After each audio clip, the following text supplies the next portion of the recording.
I'll just show hips first. Okay. By the way, this client gave us permission 100%. with regards to this. So this is Brandon. He's the retired pitcher.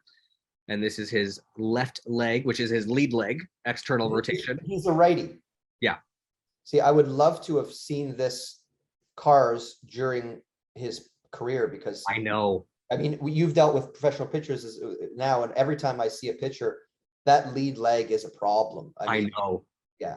So right leg external, and then as so those are the actives. Those are actives. And is that a before and after then? That's 90 days apart.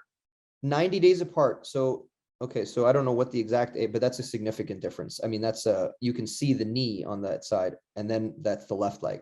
Yeah, and this that's huge. The lead leg got better.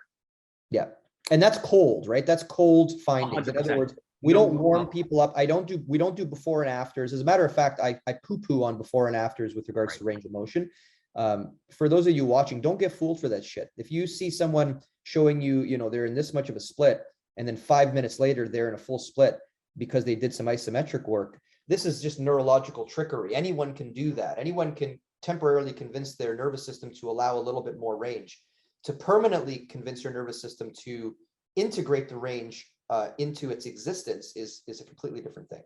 So that's what you're showing here. So here's internal rotation of the right hip. Now, capsular space improvement. Now, okay, so to get to there, were you working a lot on the hip, or what happened there? Like, we picked a couple priorities, and our focus for phase one, the first 90 days, was hip, shoulder, spine.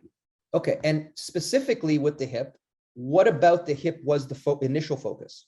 Both internal and external rotation, because this right here was his starting internal rotation.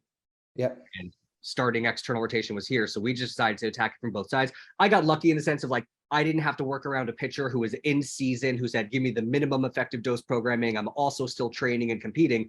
Brandon came to me, said, I'm retired. I want to do anything I can to feel better. Just tell me what to do. Should I stop doing other things? So we were able to attack it from multiple angles. So we attacked both hip internal and external rotation, but for the intent of changing capsular space.